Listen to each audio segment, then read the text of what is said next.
করবই। টাকা না, এই নে তোর টাকা, ছোট লোক গরিব কোথাকার।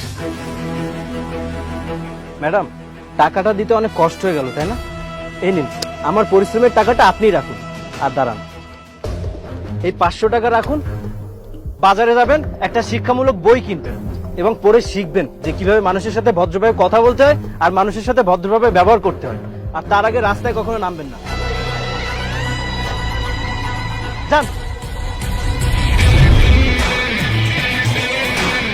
শুধু টাকা পয়সা থাকলে মানুষ হওয়া যায় না, শিক্ষা দীক্ষারও প্রয়োজন আছে।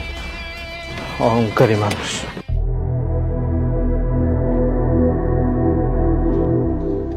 কি ব্যাপার, তোমার আসতে দেরি হলো কেন? এই তোমাকে দেখে মনে হচ্ছে তুমি খুব রেগে আছো। কি হয়েছে?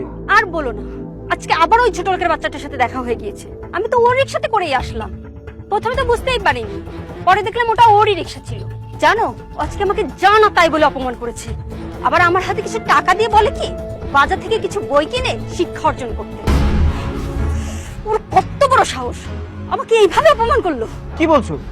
আমি তো গতকাল দেখলাম ও মাঠে চাষ করছে, ও আবার রিক্সাও চালায়। এই ছোট লোকটা তোমাকে অপমান করেছে, ওর একটা ব্যবস্থা তো এবার করতেই হবে। দাঁড়াও, আমি ওর কি করি শুধু একবার দেখে নিই, কালই ওর গল্প শেষ। আচ্ছা, এখন চলো তো।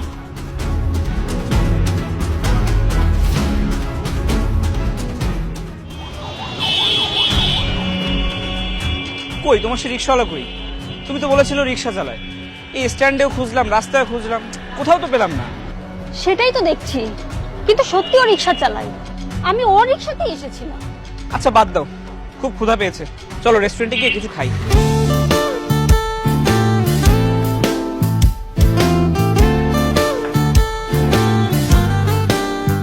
এই ওয়েটার,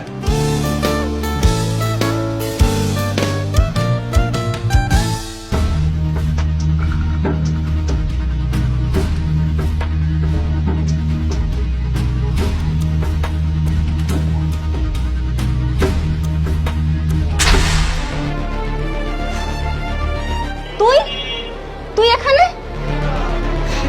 দিলি তো আমার জামাটা নষ্ট করে। ছোট লোকটা এখানেও? এই, ওর গায়ে ড্রিঙ্কস ফেললি কেন? আমি ইচ্ছা করে করিনি।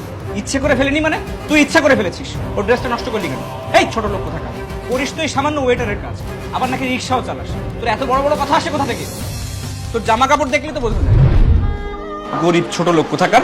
হ্যাঁ, তুমি ঠিকই বলেছো, ওর পোশাক দেখেই বোঝা যায় একটা অশিক্ষিত গাইয়া। স্টুপিড, তুই আমার দামি জামাটা নষ্ট করে দিয়েছিস। তুই জানিস আমার জামাটার কত টাকা দাম? জানবি